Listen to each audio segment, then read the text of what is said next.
Sí, don Randall, qué gusto saludarlo. Buenas tardes. Aquí pasando esta pandemia con las dificultades que la familia costarricense también está resintiendo y manifestando.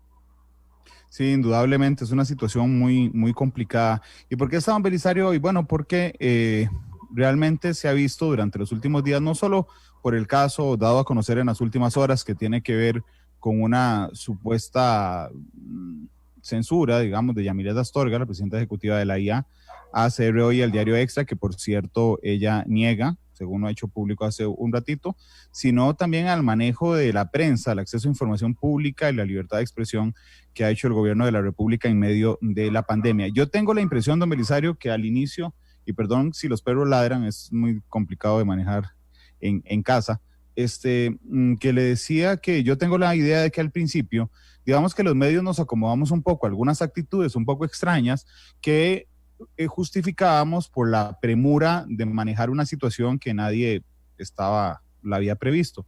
Pero ya vamos para 5 meses de pandemia y siguen habiendo, digamos, algunos comportamientos que realmente a uno le extrañan respecto a el respeto al acceso a información pública y el manejo de la prensa, don Brisario. Sí, yo creo que tenemos que dividir esta situación en dos fases. La fase en la que tenía la responsabilidad doña Nancy Marín de dirigir el Ministerio de Comunicación con una línea un poco más expuesta hacia los periodistas y hacia el contacto propiamente con los periodistas, un estilo muy particular, y una segunda fase a partir del momento en que don Agustín Castro asume el Ministerio de Comunicación, que incluso hasta el día de hoy no lo he visto poniendo la cara o no lo he visto haciendo manifestaciones públicas y siendo el vocero oficial de gobierno en ninguno de los eventos. Él tiene un estilo pues muy particular, muy diferente al que tenía doña Nancy.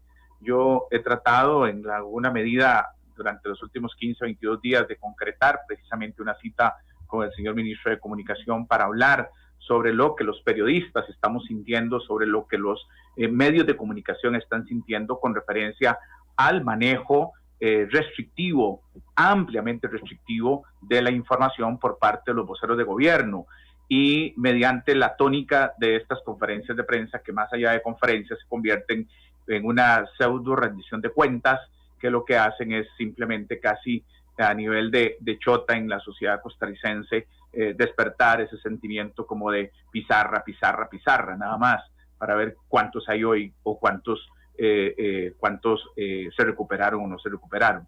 Esto es muy grave porque marca un estilo de manejo informativo que está necesariamente afectando el trabajo de los medios de comunicación y el trabajo de los periodistas profesionales y de los medios profesionales. Y marco eso con fuerza, el concepto de profesionalidad, en virtud de que, y eso el colegio tuvo que intervenir ante el Ministerio de la Presidencia para que hicieran una acreditación y pudieran hacer un zarandeo de quienes se acreditan o no como medios de información para llevar las noticias, ¿verdad? Y descubrimos que había más de 500 acreditaciones en ¿cómo se llama?, en el Ministerio de la Presidencia. Al inicio de esta pandemia. Al inicio de la pandemia, exacto. Doña Nancy nos ayudó, hicimos un formulario y segregamos quién era medio profesional y quién no era medio profesional, se establecieron algunos parámetros y no necesariamente aquel que tenga una página de Facebook personal o un blog ya pueda sentirse con la autoridad de decir soy periodista profesional y necesito que me den el espacio primario en las conferencias de prensa.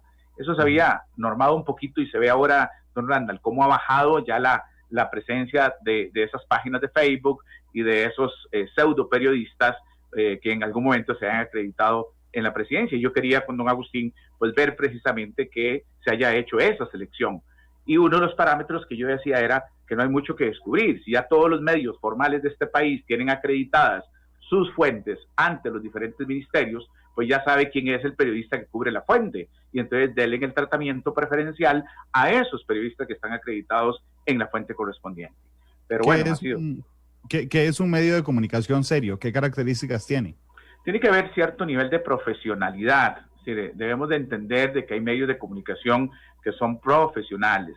¿Por qué? Bueno, tiene que haber una organización periodística, tiene que haber una empresa periodística, tiene que haber ya sea, aunque sea un .com o un medio digital, pues tiene que existir en el plano una persona que sea responsable, que dé la cara con nombres y apellidos, que se visualice quién es el director de ese medio digital, que se extrapole realmente el sentido de la responsabilidad, de tal manera que cualquier abuso que se presente, pues el ciudadano, o el gobierno, o el funcionario público pueda demandar un derecho a rectificación, un derecho a respuesta, cumplir los parámetros de la ley de jurisdicción constitucional por parte de ese medio. Ojalá, y siempre lo señalé yo, si hay una página que estaba organizada como empresa, bueno, pues debe estar acreditado como mínimo con un empleado ante la Caja Costarricense del Seguro Social, que es la persona que elabora la noticia, que busca la información, que cubre la fuente y que además tiene ciertos parámetros mínimos adecuados para estructurar una información, ya sea en el género que sea una entrevista, una conferencia de prensa, una noticia como tal, y que pueda a partir de ahí mostrar un tratamiento periodístico a un hecho nacional que se pueda dar.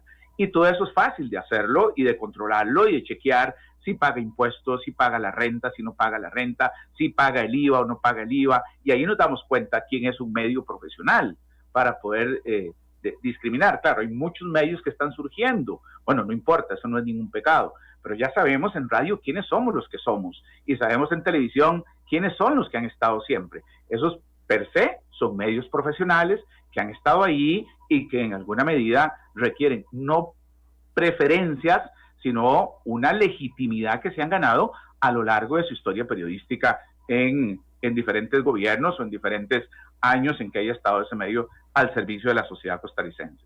Sí, Tony Hernández dice en Facebook Live, entonces Randall Rivera deja de ser periodista si deja de trabajar en Monumental. No, yo creo que lo que está haciendo don Belisario es haciendo una separación entre los medios de comunicación serios y no serios. Por ejemplo, si yo dejo de trabajar en Monumental y no trabajo en ningún lado, ok, y solo soy un civil más, pero soy periodista, ¿puedo acreditarme o debería de acreditarme a ir a una conferencia de prensa a chepear, digamos, lo que pasa en situaciones restrictivas como las que estamos viendo? Bueno, es probable que sí lo pueda hacer, pero yo entendería que se le dé la acreditación a los medios de comunicación legítimamente establecidos, que tengan un director o una directora, que es el que se haga responsable legalmente de los contenidos de ese medio de comunicación, que las notas cuando usted las lee en internet estén firmadas por un profesional que sea el que dice, bueno, yo certifico que lo que dice aquí es cierto, que además tenga una organización en términos generales que lo respalde. Los medios de comunicación serios, por ejemplo, tenemos separada la parte comercial de la parte editorial, justamente para que no tengamos ningún contratiempo. Y bueno, todos sabemos quiénes son los accionistas de cada una de las empresas serias de este país. Incluso yo en Monumental cada 6 meses sale una capsulita diciendo Central de Radios S.A., cédula jurídica tal, informa que su principal accionista es tal o cual, y así lo vemos en la mayoría de medios de comunicación, don Belisario. Sí, efectivamente. Y hay una responsabilidad incluso de los medios de comunicación de tener que exhibir quiénes son los accionistas, quiénes son los responsables y los dueños del capital accionario de las empresas periodísticas. Si Randall Rivera deja de trabajar y establece su propia empresita, su propio emprendimiento, que es incluso lo que el Colpera ha tratado de hacer con los periodistas que han quedado desempleados, empoderarlos, ayudarlos para que puedan emprender, pues simplemente don Randall ya se sabe que es periodista en primer lugar. En segundo lugar, va a identificar su propio medio digital, va a poner la cara, su nombre, sus teléfonos, y no como una serie de charlatanes que salen ahí con nombres ficticios y que se amparan al anonimato y no hay nadie que firme que suscribe una nota periodística. Y eso es lo que no es correcto, porque eso es lo que le resta la credibilidad a los medios serios y formales que a lo largo de los años han cuidado el ejercicio de la libertad de prensa y han cuidado ese tesoro que es el sostén de una democracia, como es el mantener esa libertad de prensa. Esto no tiene nada que ver, don Randall, con el ejercicio del derecho a la información o el derecho a la libertad de expresión. Son dos cosas totalmente distintas. Es decir, cualquier persona puede expresar lo que quiera, puede decir lo que quiera. Las resoluciones de de la Sala Constitucional de la Corte Interamericana de los Derechos Humanos, las interpretaciones que se han hecho de los artículos 13 y 19 de la Convención Americana de Derechos Humanos son clarísimos en el sentido que uno, como ser humano, como persona, tiene ese derecho, y yo diría que no ilimitado, tiene ese derecho a la libertad de expresión siempre y cuando no traspase las barreras del respeto al derecho de las otras personas. Y lo que pasa en redes sociales y lo que pasa en muchos casos es que simplemente se inventan nombres ficticios, personas ficticias, sacan a relucir informaciones absoluta y evidentemente falsas que lo que hacen es simplemente afectar el sistema democrático que estamos viviendo, don Brando. Don Belisario, usted dijo que el gobierno había sido ampliamente restrictivo respecto a la libertad de expresión, que incluye la libertad de prensa y el acceso a información pública, que es un derecho, y yo siempre insisto en esto, no es mi derecho como periodista, es un derecho de la ciudadanía a recibir información. ¿Cuáles son los hechos que le parecen ampliamente restrictivos? Es que, digamos que desde el primer momento de la pandemia, cuando se comenzó, hubo prácticamente una nulidad con referencia a la interrelación gobierno-prensa y la línea fue totalmente unidireccional. Esto es lo que pasa y esto es lo que necesito que informen.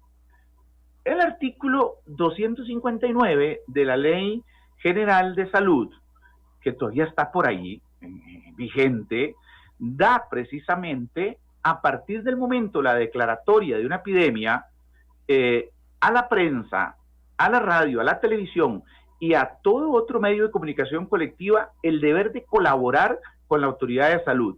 Y dice expresamente ese artículo: queda prohibido a los propietarios o administradores de medios de comunicación propagar noticias inexactas o que puedan causar alarma o pánico en la población. Y se entiende, dice, para estos efectos, la ley presume como noticias inexactas aquellas que no hayan sido suministradas o confirmadas por la autoridad de salud competente. En esto la prensa fue absolutamente respetuoso, marcaron una línea de credibilidad al punto que la imagen del doctor Salas se disparó por las nubes, precisamente porque era la credibilidad, era el vocero de gobierno y prácticamente no se le cuestionaba absolutamente nada a lo que el doctor Salas podía decir. Y por otra parte, el gobierno cerró cualquier otra vocería. No hubo ninguna otra forma de poder acceder a otros voceros que le permitieran, en el ámbito del tratamiento de la pandemia, hablar sobre ese tema, cerrándose eso.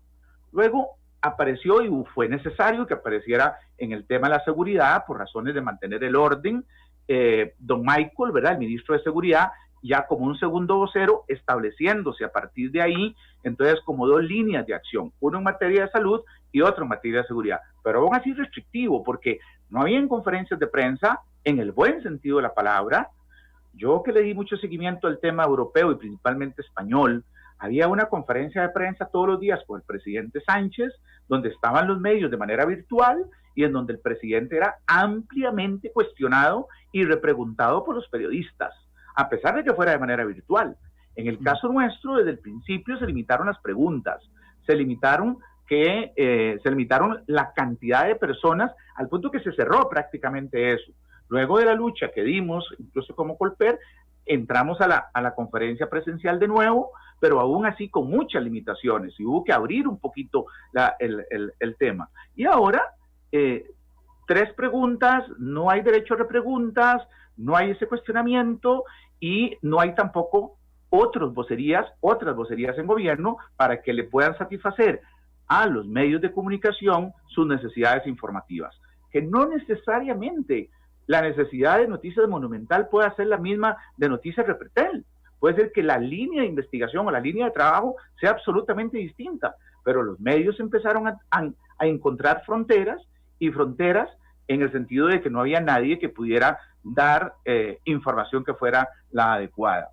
Hoy día lo mismo, ¿verdad? Hoy día agarran una conferencia de prensa, que es un tema de salud, que está monopolizada, que está concentrada, no hay todavía ese derecho a la contrarréplica abierta como tiene que ser.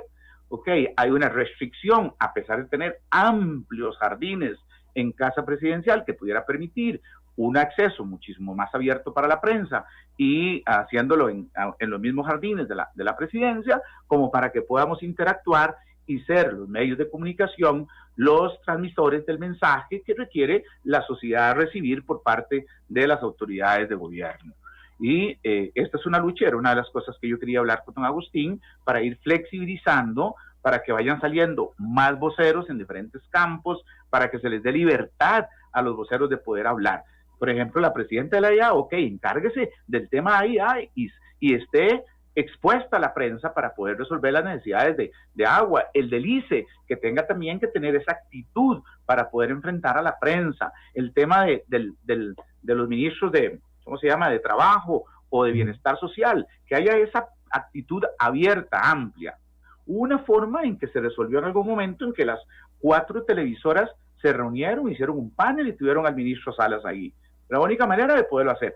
Eso es limitante, claro que es limitante al trabajo de los medios de comunicación colectiva. Y eso pues se permitió en su momento, pero yo creo que ya estamos en una fase en la que este tipo de actitud de manejo de información no soporta un poco más, y eso puede exacerbar un poco los ánimos y la tranquilidad entre los periodistas, los medios de comunicación y los funcionarios públicos. Gracias a don Hernán Azofeifa, el gerente general de Central de Radios, quien me recuerda también, don Belisario, que la Ley de Radio y Televisión establece una responsabilidad objetiva de las empresas, medios de comunicación, por los contenidos propios o dichos por terceros en sus canales o radios. Esa responsabilidad objetiva que tienen las empresas de comunicación no la tienen las páginas de Facebook ahí sacadas de la manga, digamos, en un proceso en particular. En teoría, bueno, le quería contar, hace un par de meses, un grupo de directores, la mayoría de directores, que teníamos un chat, por cierto, con la ministra de Comunicación para manejar este tema, le habíamos planteado a doña Nancy la posibilidad de hacer como se hace en España, de decirle, doña Nancy, bueno, y de hecho yo se lo dije personalmente, le dije, doña Nancy, hagamos un Zoom. Y entonces, porque en otras ocasiones se ha hecho Zoom, una vez tuvimos un Zoom con el presidente de la Caja, por ejemplo, y habíamos 27 directores con don Román y preguntábamos y nos apuntábamos en una lista. Bueno, hagámoslo igual, hagamos una conferencia de prensa en Zoom, entonces, y todos tenemos el chance de preguntar, y nos dijo que los requerimientos técnicos, aunque después lo hizo la Caja, no se podían hacer. ¿Por qué le tocó este tema? Porque es común o no es común que se limite la cantidad de preguntas en una conferencia de prensa. Yo tengo 18 años de ejercer y realmente no recuerdo que en conferencia de prensa digo, bueno, aquí hay conferencia, pero cada uno solo puede hacer una pregunta. Realmente normalmente hay una libertad de pregunta y repregunta hasta que se agote el tema. Efectivamente, y eso es la característica del género periodístico conferencia de prensa, precisamente donde está un interlocutor, que es el emisor del mensaje, hay un emisor, hay un emisor de ese mensaje, que es en este caso el interlocutor, ¿verdad?, el que emite el mensaje, y está el receptor, en este caso, que serían los periodistas, reciben de manera directa la información, y eso es lo que les permite hacer el feedback, o hacer la contrapregunta, o replicar, o cuestionar inclusive lo que el emisor está dando. A partir de eso, puede perfectamente el periodista salir a contrastar la información recibida, y luego de contrastar la información recibida puede emitir la publicación, o puede hacer la noticia, o puede hacer la entrevista, o puede hacer el reportaje que él quiera hacer en su medio de comunicación. Ese es el espíritu de lo que se trata en esto de las conferencias de prensa, es ir a recibir información. Claro, lo que pasa es que la tiran de una vez en vivo, porque normalmente las conferencias de prensa son cerradas solo para los periodistas.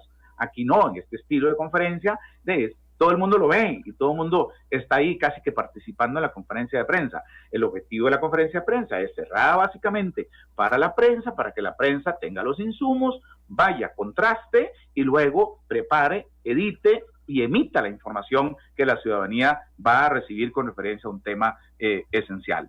Está bien, a mí no me molesta de que esa actividad primaria del traslado de la información sea pública, porque al final de cuentas, ya los costarricenses sabemos que hay 20 fallecidos o que tenemos 10 casos nuevos, ¿verdad?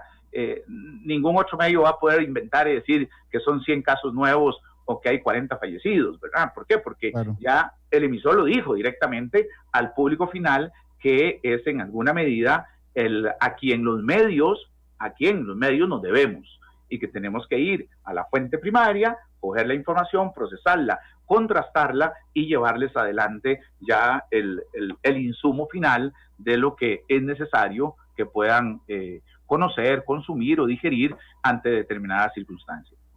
Claro, y de hecho, ya para finalizar esta parte del programa, don Belisario, yo lo conversaba con las dos colegas, con Silvia Ulloa y con Yari Gómez, la directora de CRO y de Diario Extra, respectivamente, de que aunque no se quiera ver realmente, yo sí creo que los medios de comunicación hemos hecho un muy buen aporte durante esta pandemia, no solo en el manejo informativo, sino también en regular el comportamiento de las autoridades. ¿A qué me refiero? Hicieron una conferencia que era una campaña política en SEACO, que el presidente decía, a ver, ¿para qué sirve ese interruptor y tal cosa? Eso, pegamos el grito al cielo, lo cambiaron. Después daban los datos hasta el final, como las misas, para que fueran los avisos parroquiales y nos quedaban, y transmitiéramos todo hasta el final, porque hasta el final nos decían. Después brincamos con el tema de las repreguntas y por lo menos nos dejaron hacer una repregunta, pero aún siguen ocurriendo cosas, como que ayer había una conferencia de salud, no había ningún vocero de salud y no se le podía preguntar nada de salud a nadie en la única opción que teníamos, don Belisario. Sí, lo de ayer es un vivo ejemplo de un maltrato a la prensa. Precisamente se convoca la conferencia de prensa, que está per se convocada para conocer los avances de la pandemia y el problema de la pandemia, y de un momento a otro abrimos la televisión, sale la imagen o se oye el audio y no hay nadie del Ministerio de Salud. Simplemente nos tomaron por el pelo. Es decir, una empresa seria despliega recursos, vehículo, carro, periodistas, personas, arriesga equipos, hace todo porque manda a cubrir un tema que es esencial, que es en este caso la información de la pandemia. No otra cosa. ¿Perdón? Tiempo al aire también, que es caro. Exacto, tiempo al aire, que incluso las televisoras, ¿qué es lo que han tenido que hacer ahora? El ministro da el informe de las estadísticas, inmediatamente cortan y siguen con otro, porque ya uno ya sabe lo que sigue después. Entonces, ese tipo de maltrato a la prensa es lo que nosotros como Colper estamos pidiéndole a gritos al gobierno, al ministro de Comunicación que nos atienda para expresarlo, como para que haya ese respeto que se merece la prensa nacional, ese respeto que merecen los periodistas con referencia a su función, a la labor que estamos desarrollando, y como dice usted, somos gente que estamos igualmente en la primera fila de la pandemia, en el primer frente de guerra, porque somos los que tenemos que llevar la información a los ciudadanos, somos los que tenemos que educar inclusive, somos los que tenemos que transferir las preocupaciones de gobierno de tal manera que eso no genere una alarma y mucho menos que se produzcan noticias inexactas para que vaya a generarse un caos o una situación que después tengamos que lamentar. Pero ahí es donde, teniendo colegas periodistas en Casa Presidencial, es donde yo he hecho el llamado y aprovecho para hacer el llamado, pues para que exista esa cortesía, ese respeto al ejercicio profesional del periodismo, a las fuentes que cubren, en este caso, la pandemia. Y finalmente, don Belisario, el fin de semana hubo una filtración adrede, es decir, claramente Casa Presidencial filtró un audio del presidente de la República. Yo tengo que decir que yo le pregunté a un ministro, ¿esto es la cadena de la tarde? Y me dijo, no, hoy no hay cadena. Es que nos lo pasó a nosotros, pero no digas que yo te lo di. Bueno, ese detalle molestó mucho a las cámaras, a Canartel en particular también, a la Cámara Nacional de Radio y Televisión, que hoy también emite un comunicado diciendo, señores, por favor, pega un brinco, digamos, Canartel con lo de AIA, con lo de doña Yamilet, que se equivocó de fugas, tenía que taparlas de agua y tapó las de información, y también con la chabacanería que es filtrar un audio así en lugar de hacer una comunicación oficial. Sí, se dieron dos hechos muy, muy lamentables el domingo, que fue ese que usted señala a la hora de filtrar, y obviamente hay un menosprecio a la actividad periodística, hay un menosprecio a la labor de lo que hacemos nosotros, eso es evidente. No sé, es lo que uno piensa, no sé si como consecuencia del error del doctor Marín, a esa hora ya se conocía o ya se tenía más o menos claro por parte de los estrategas de comunicación de gobierno, si en horas de la tarde, 2, 3 de la tarde, ya sabían que se les venía el terremoto encima porque uno de los voceros más calificados del tema de la pandemia estaba violentando las normas de lo que se estaba predicando, pues entonces había que eventualmente generar un desvío y poder salirse con una fisurita por ahí. Y vean que al final, después de las 5 de la tarde, el tema del doctor Marín opacó la filtración del audio, al punto de que todo el tema, desde las 4 o 5 de la tarde, que yo le llevaba el timer a las dos cosas, hasta la 1 de la mañana que lo dejé de perseguir, okay, ¿cómo se llama? La situación del doctor Marín en redes sociales y en todos los medios opacó completamente la filtración del audio del presidente. Sí, indudablemente. Don Belisario, muchas gracias. Yo solo quería cerrar con algo, porque aquí en redes sociales, por supuesto que hay mucha gente crítica de la prensa, pero yo quiero referir que el castigo para la prensa que no hace bien las cosas es perder audiencia. Es decir, el castigo no es que a uno lo limiten ir a una conferencia o no. Aquí me dicen, sí, Randall, pero es que los medios en Costa Rica cubren el cabro más macabro. Bueno, sí, hay algunos medios que lo cubren. Monumental no cubrió nada del tema de esta canción, entonces ¿por qué yo tengo que pagar, digamos, por las decisiones editoriales de otros? O a veces ustedes dicen, es que Randall es un vendido al PAC y después en la tarde me dicen que no, que soy un antigobierno y después se activan los troles. Bueno, perfecto, pero ¿por qué hay audiencia? Porque la gente confía, porque uno construye, digamos, desde la veracidad y la legitimidad de un medio de comunicación.